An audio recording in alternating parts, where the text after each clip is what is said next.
maintenant présenter le premier débat.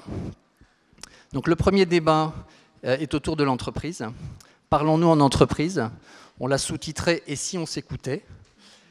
Sur ce sujet de l'entreprise, on a eu envie de mettre en présence des personnes qui n'ont pas particulièrement l'habitude d'être en présence, mais qui ont certainement plein de choses à se dire, et qui ont eu envie, puisqu'ils ont accepté, d'effectivement de venir se parler et de venir parler avec vous. Alors, ces gens sont connus, ils ne sont pas connus. Vous savez que chez Tribe, ce n'est pas le sujet, on ne cherche pas des gens connus, c'est juste des gens qui parlent avec leur trip et qui parlent vrai. Donc ça, vous aurez ce soir des gens comme d'habitude, comme on en a l'habitude à Tribe. Donc, sur Parlons en entreprise, j'accueille Alice Zaguery, qui est une jeune star de la jeune économie. J'accueille Laurent Berger, qui est un jeune acteur d'un univers plus mature, qui est l'univers du syndicat et de l'entreprise classique, on va dire. Et j'accueille pour animer le débat Sylvie Baumel, qui est une journaliste que je connais toujours jeune d'esprit. C'est très gentil d'être venu. Vous avez vu qu'on est dans la société d'encouragement pour l'industrie nationale, ce qui quand même est un signe pour parler de l'entreprise. Et vous avez vu l'intention, comme le disait Bruno, bon, on a un peu forcé le trait peut-être, nouvelle économie, économie plus traditionnelle, en tout cas petite entreprise. Alice s'occupe de très petites entreprises, d'entreprises en devenir, comme vous le voyez sur vos feuilles, elle s'occupe d'un accélérateur qui s'appelle The Family. Donc des petites entreprises très high-tech, et là, des plus grandes entreprises, voire des... Non, pas du tout, je commence mal, d'accord. Alors, comme je ne voulais pas faire un débat très traditionnel, et puis que quand même le sujet c'est « Parlons-nous », je me suis dit que pour se parler, il fallait avoir un vocabulaire, une langue commune. Et comme on n'a pas beaucoup de temps et que je suis un peu flemmarde, je me suis dit plutôt qu'animer un débat, je vais faire un truc très simple. Je vais vous demander de vous entendre sur un certain nombre de mots de l'entreprise. Donc on va commencer comme ça. Alors pour raffiner en plus, je vous donne, Alice, des mots dans lesquels vous pouvez choisir d'interroger Laurent et vice-versa. Voilà. Et puis on va essayer de les définir ensemble. Enfin, vous allez essayer de les définir. D'ailleurs, je vais vous donner aussi des petits trucs comme ça. Si vous n'êtes pas d'accord avec ce que dit l'autre, il n'y a pas de raison que vous ne jouiez pas non plus. Voilà. Alors, Alice, je vous propose de commencer et de choisir dans cette petite liste un mot, et on va demander à Laurent de nous le définir. D'accord. Alors justement, vous disiez que The Family accompagne des petites entreprises, on accompagne des start-up. C'est radicalement différent. Donc je voudrais demander à Laurent d'expliquer ce que c'est qu'une start-up, si c'est possible. Ou ce que c'est pour vous une start-up, hein, c'est pas, on n'est pas, mais comment vous le ressentez, parce qu'on n'est pas dans un jeu, hein, c'est ce que vous ressentez, comment vous appréhendez cette notion, c'est juste pour s'entendre. Bah pour moi, une start-up, c'est... D'abord, j'explique pourquoi, pas petite entreprise. Oui. Moi, j'étais délégué du personnel dans une toute petite entreprise. Il y a plein de syndicalistes qui sont dans les petites entreprises. Moi, je suis pas, vous voyez, j'ai les mains assez fines, je ne suis pas métallurgiste. Pas, voilà, donc c'était pour ça que je voulais dire... D'accord. Une start-up,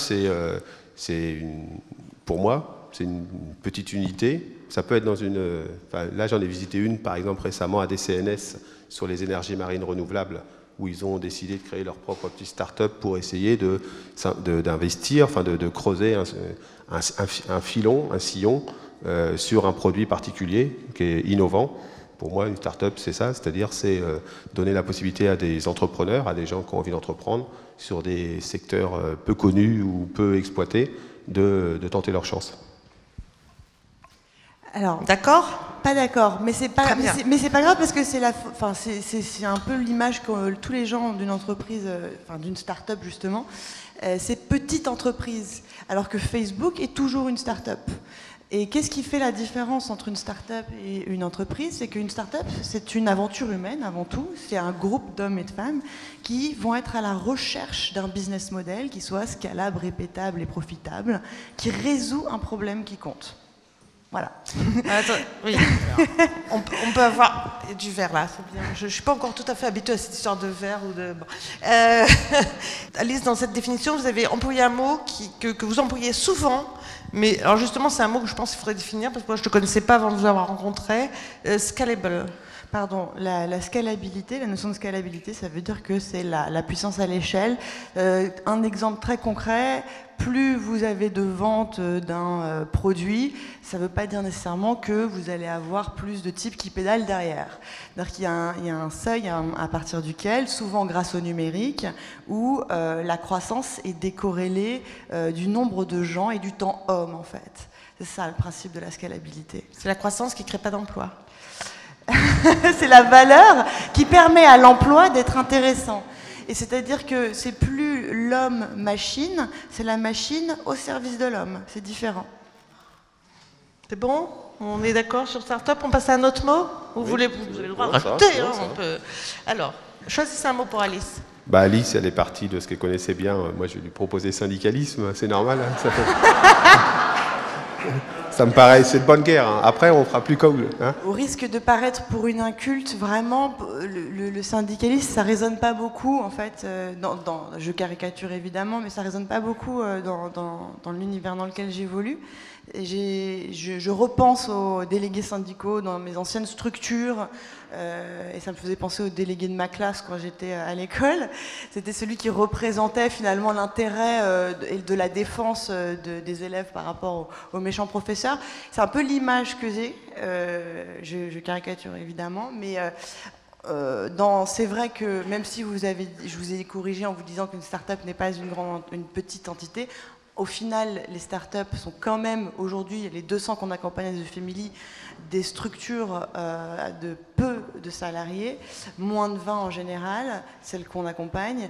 Et donc, la question du syndicalisme n'est absolument pas une question on ne se sent pas concerné. Et on ne se sent pas concerné, je pense que ce n'est pas qu'une histoire de taille, je pense que c'est une histoire aussi de... Disons que l'idéologie qui anime le syndicalisme, c'est-à-dire la transparence, le fait que tout le monde soit représenté, le fait qu'il y ait de la communication, le fait qu'il n'y en ait pas qui soient laissés sur le côté. Finalement, dans une start-up, comme je le disais, c'est avant tout une aventure humaine. Si les gens ne fitent pas, ne rentrent pas dans cette mission commune, alors ils n'ont plus leur place dans cette boîte. C'est avant tout le fait de servir une mission. Donc d'adhérer à un intérêt commun, de vouloir résoudre ensemble un problème, et qui va être aidé par des outils. Donc c'est vrai qu'on est souvent up-to-date, on va utiliser les derniers outils, où on va absolument faire remonter l'information. Chez nous, par exemple, il n'y a plus d'email. On ne s'email pas, il y a un messenger interne, tout le monde parle avec tout le monde, et le niveau d'information est extrêmement important. Ce qui va nous permettre d'avancer vite, d'avancer de la semaine à la semaine. Et donc ce niveau de communication qui est fondamental pour le bien-être de la boîte, et qui est directement lié avec l'efficacité de la boîte, c'est un acquis. C'est pas quelque chose, on ne doit pas se battre pour communiquer et pour être transparent, parce que si on n'a pas ça, on n'a rien. Alors le syndicaliste, ancien délégué de classe Non, je n'étais pas délégué de classe, non. J'étais trop timide pour l'être. Non, j'aime bien, j'avoue, ce que dit Alice, on pourrait s'attendre à avoir un peu de caricature sur le syndicalisme, c'est pas du tout le cas, puisqu'elle parle de représentation, elle ne parle pas d'ennemis au sein d'une entreprise.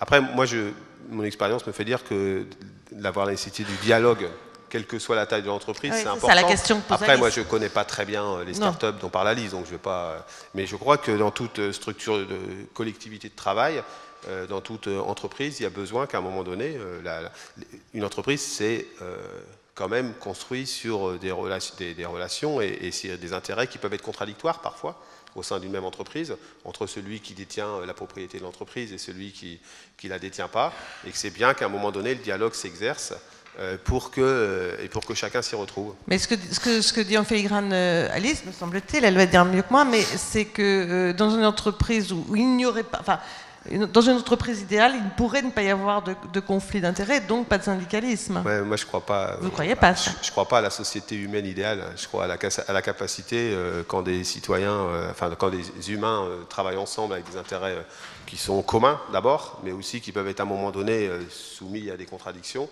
que le dialogue permet d'avancer. Après, le syndicalisme, que, en tout cas moi j'essaie d'incarner, c'est un syndicalisme plutôt ouvert et comprenant les intérêts économiques d'une entreprise.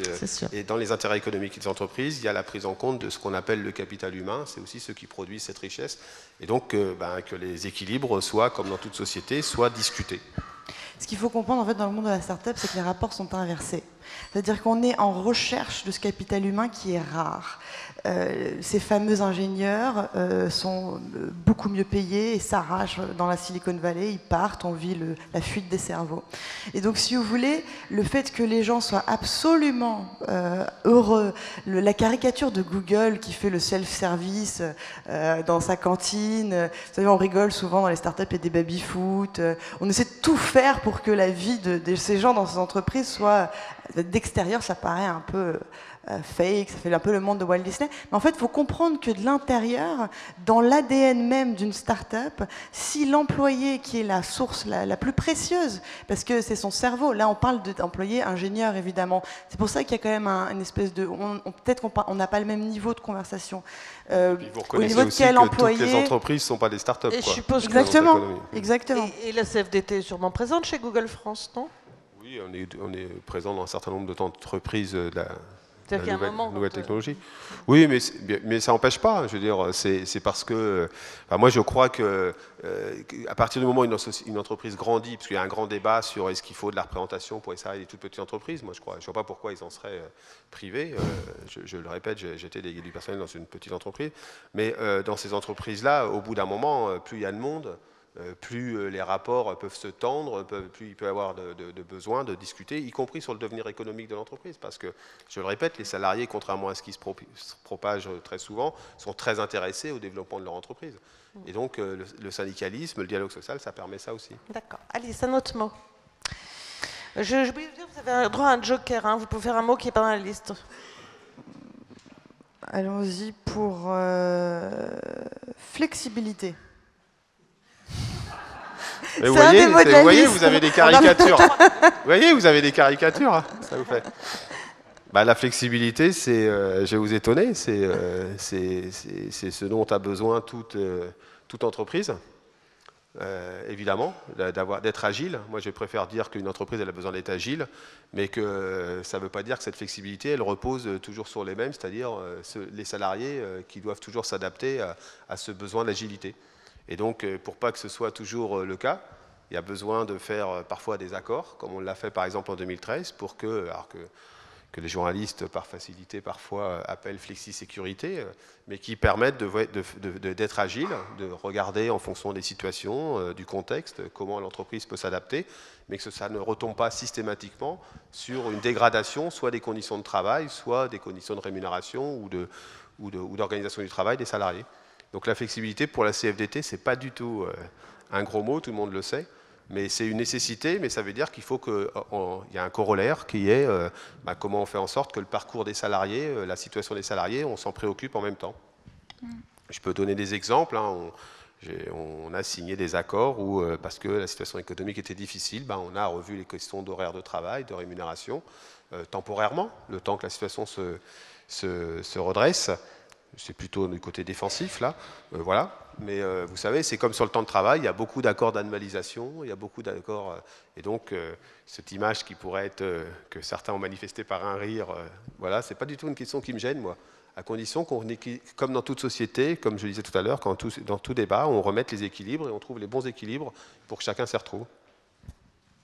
Je suis d'accord. En fait, j'écoutais ce que vous disiez. En fait, ce qui me fait plaisir là-dedans, c'est qu'il n'y a pas une lecture au prisme droite-gauche. Non, mais c'est vrai. Et pour le coup, on se retrouve, c'est-à-dire que à l'ère numérique, entre guillemets, flexibilité n'est pas un gros mot. Mais flexibilité n'est pas un gros mot parce qu'il n'est pas lu au prisme politique.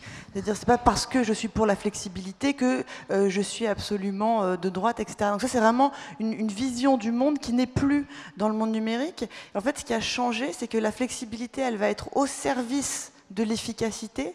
Et cette même efficacité, en fait, elle est au service du bénéfice de résoudre un problème qui compte. Je m'explique. C'est-à-dire qu'à l'ère industrielle, si je dois caricaturer, on n'était pas nécessairement dans un schéma, on était dans un schéma de grands patrons, d'entreprises dites familiales. Ce sont des grandes familles qui montaient des boîtes. L'entrepreneur était issu d'un milieu privilégié.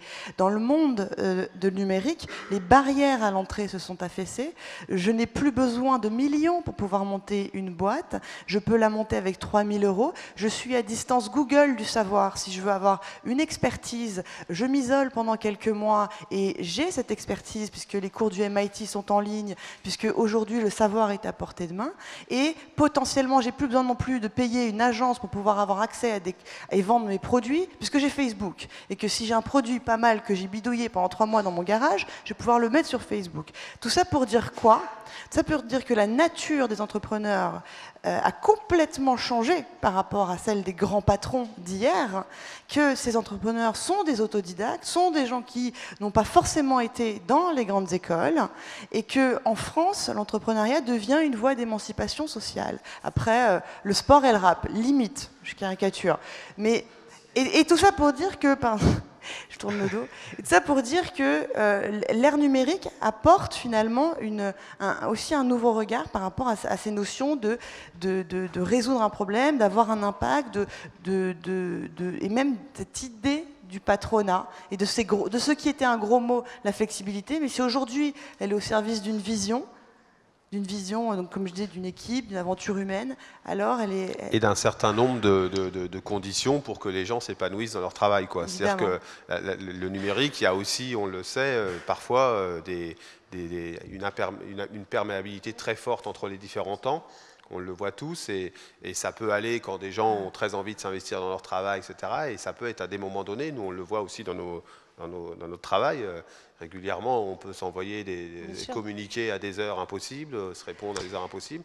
Et si vous voulez, ce que vous décrivez, c'est pas l'entièreté des entreprises dans notre pays, quoi. Non, c'est vrai. Il faut qu'on se le dise. Complètement. Et même si ça peut exister certainement des entreprises où effectivement on n'a pas besoin de mettre de barrières, les gens ont envie de travailler, y compris le dimanche, y compris 70 heures par semaine. Est-ce qu'il y a des limites, même si les gens sont d'accord? Parce qu'il y a un peu dans l'idée d'Alice, si les gens sont d'accord, je caricature un peu, on peut tout faire si les salariés sont d'accord. Ça, c'est quand même une limite, non? De toute façon, les salariés ne sont pas toujours d'accord sur tout. Enfin, je pense que chacun a... Mais en même temps, il faut un certain nombre de règles. Enfin, moi, là-dessus, mais tout le monde est d'accord pour avoir des règles. Enfin, on est toujours un peu moins d'accord quand c'est les règles pour les autres, mais pour soi, on est toujours en attente d'un certain nombre de limites à fixer sur la durée du travail. Il y a des choses au niveau de l'Europe qui existent. Alors, évidemment, je ne suis pas forcément le mieux, mais évidemment, bosser 80 heures systématiquement pendant 20 ans. La réalité des startups, c'est que personne ne respecte les heures de travail. Non, on est toujours en dehors. On est illégaux. Et ça, je veux dire, pour rentrer, ce qu'il faut comprendre, c'est qu'on est à un niveau... Après, ça pose la question de l'articulation des temps, entre des temps personnels, des temps de travail, etc. Et qu'il faut quand même... Il y a des périodes de la vie où on est plus prompt à avoir des temps longs et des journées, des choses décalées, etc. Il y a peut-être des temps de la vie où on est un peu moins... Non, je ne suis pas d'accord. Je pense qu'on est tous en train de vivre une transition. Il y a effectivement un énorme changement. Moi, la dichotomie vie personnelle, vie professionnelle, en tant qu'entrepreneuse dans le digital, elle me... Waouh. Là, c'était pas un carton, mais... Un carton rouge. Bon. Alors, on me fait signe là-bas qu'il y a 2 minutes. Bon, je vois que c'est un sujet, on pourra peut-être approfondir en atelier. On s'en fait un dernier, mais alors vraiment avec presque une toute petite définition. C'était à qui? C'était à moi, ouais. Allez. Bon. Écoutez, c'est vrai, j'ai rien fait deux, j'en ai fait qu'un. Ouais, c'est à vous, c'est les règles. Allez, non, mais je suis pour l'égalité, moi. Je sais pas, actionnaire. Un actionnaire, ça veut dire celui qui finalement a investi de l'argent dans le monde des startups et qui va attendre gentiment qu'il ait ses dividendes ou qu'il ait son retour sur investissement. Chez nous, c'est quelqu'un qui investit à perte dans 90% des cas. Donc c'est quelqu'un avec qui il faut être clair dès le départ et c'est quelqu'un dont on attend qui nous ouvre des portes, qui nous aide. Et un actionnaire, on ne veut absolument pas qu'il ne serve à rien et on ne veut surtout pas qu'il nous dicte quoi faire. Voilà, donc l'actionnaire, il est hyper important. Il faut tout de suite clarifier sa relation avec lui. Il investit à perte et il le sait dès le départ. Voilà. Vous en rencontrez pas souvent des comme ça? Non, hein? j'en rencontre pas souvent, là. Pas, hein? J'en connais pas beaucoup comme Allez, ça. Un Ouais. dernier mot pour Alice. Alice, je choisis un dernier. Entrepreneur. Elle aura un de plus, mais bon. C'est dingue, hein, vous êtes vachement moins exigeant avec elle. Entrepreneur, non, moi c'est quelque chose de noble. Nous, on n'est pas dans la caricature. Après, il faut, c'est pas quelque chose qu'on a trop développé dans notre pays et il faudrait le faire. Mais dans une entreprise, dans le monde du travail, enfin dans l'économie, il faut des gens qui sont des entrepreneurs et d'autres qui sont aussi des salariés. Et voilà, c'est pas, il n'y a pas une noblesse de plus d'un par rapport à l'autre. Il faut de tout. Merci, on va arrêter là. Je voulais juste raconter une petite anecdote, parce que quand on a préparé la réunion, on avait soumis un certain nombre de mots comme ça, et à un moment on a dit à Alice, patronat, et elle a dit, patronage. Voilà, c'était juste pour dire.